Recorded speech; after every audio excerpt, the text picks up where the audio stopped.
Bulldog.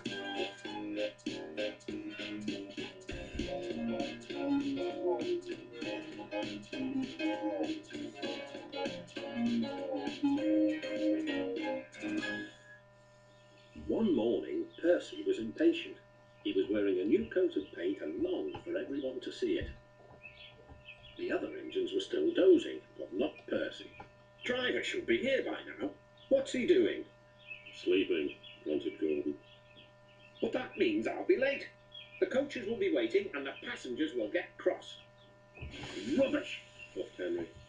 "It's still early," added James. "You just want to show off." "No, I don't." "Never mind, Percy," said Thomas. "It'll soon be time for work. But be careful or you might run into danger. And Duke is not here to save you." "Duke?" stuttered Toby. "You mean our hero?" A large painting of Duke hung in the engine shed. "Very same," said Thomas. "Driver told me the story. Listen." And this is the story Thomas told. Long ago, when Peter Sam was still called Stuart and Sir Handel Falcon, they worked with Duke on his old railway, but Falcon still had a lot to learn. The manager came to see him. "Falcon, I'm pleased with your work so far. Now you must learn a difficult part of the line. We call it the Mountain Road." Falcon was excited. "Yes, please, sir." "So tomorrow," continued the manager, "when you have a new coat of paint, you will go on it. Duke will explain everything." "Huh," thought Falcon. "Duke's an old fusspot." The next day came. "Listen," warned Duke, "the mountain road is difficult. I'll lead." "No," replied Falcon, "I'll lead. How can I learn the route with you lumbering ahead and blocking the view?" "Suit yourself," said Duke. "But never mind the view. Look at the track." The engines set off. "Look at the track," puffed Duke. "Never mind the view." "Fusspot, fusspot," replied Falcon. "Fuddy-duddy, fuddy-duddy, fuddy-duddy."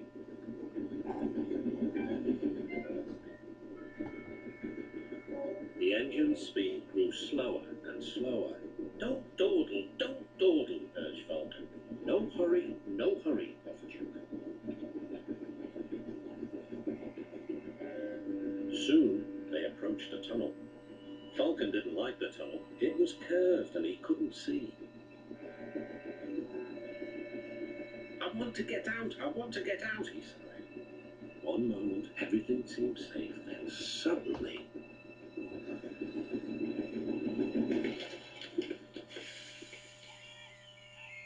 Falcon was derailed and hung dangerously over the edge.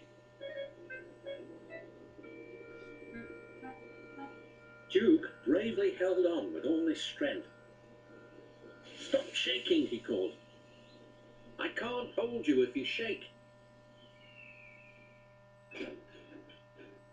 Duke's driver and fireman worked quickly to make the two engines safe again. Then came more trouble. "Water!" cried Duke's fireman. "Duke needs water, quickly!" Luckily, there was a workman's cottage nearby.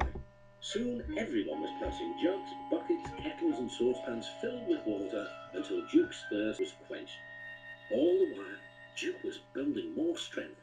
At last, with everyone's help, he was able to pull Falcon back onto the rails.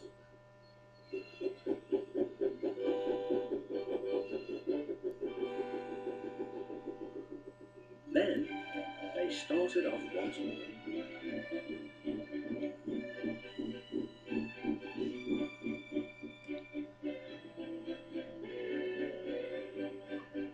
The manager was waiting at the top station. He apologized for the accident. "Your Duke," said the passengers, "is a hero. He stood firm like a bulldog and wouldn't let go." Falcon was grateful too. "Thank you for saving me, Duke. I don't know why you bothered after I'd been so rude." "Oh well," replied Duke. "You just had a new coat of paint.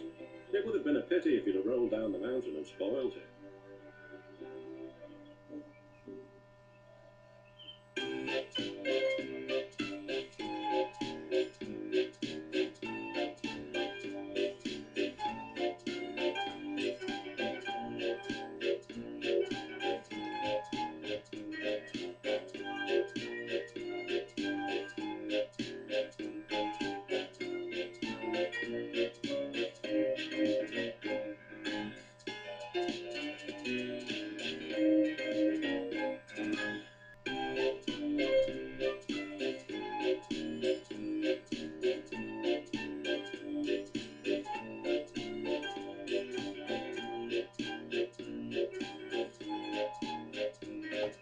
You can't win.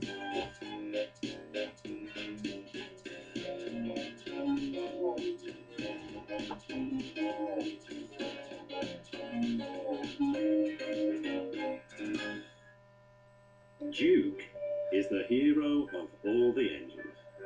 This is a story about him. It happened long ago when Peter Sam was called Stuart and Sir Handel Falcon. Many people came year after year to see the mountains and the lakes, and most of all, Duke. He always pulled his train, even on days when he didn't feel well. I mustn't disappoint my friends, he would say.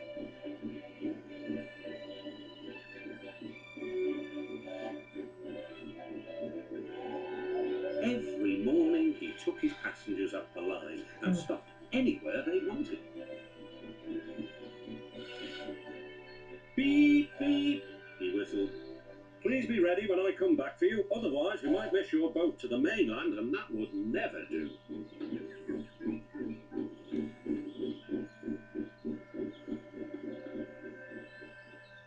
One day, Duke didn't feel well. He was short of steam and glad of a rest. His driver and fireman had just finished clearing his tubes when Stuart bustled in. Hello, Grandpuff, he teased. Are you short of puff? Nothing of the sort. This is routine maintenance. Tell you what, went on Stuart, you're getting old. We must take care of you in case you break down. Humph, goosed Duke. That'll be the day. Duke couldn't stay cross for long. It was a lovely evening. Couldn't be better, couldn't be better, he chanted happily. He began to climb, but Duke didn't mind. I've plenty of steam, he puffed.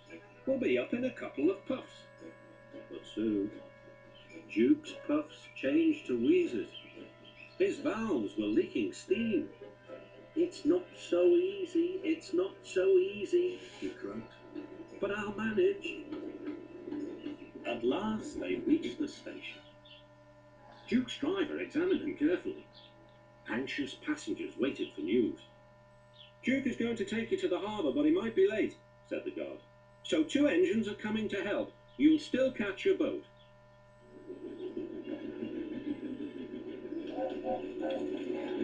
Falcon buffered up in front. Poor old Grandpuff, what a shame you've broken down.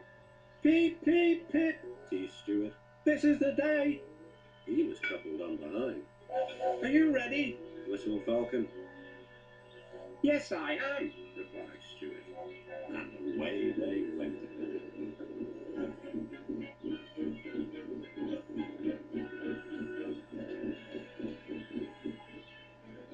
When they reached the next station, the cavalcade split up. Falcon took Duke's passengers to the boat. Stuart headed Falcon's train with Duke coupled behind. Fancy me rescuing Grandpuff. This is the day, this is the day, he boasted. Poor old engine, poor old engine. But Duke still had plenty of steam left in him. His valves sounded worse than they were. He and his driver had their own little joke ready. They waited until they reached the hill. Now, said his driver. Duke puffed and roared as though he was pushing the whole train's weight before him. The noise echoed everywhere.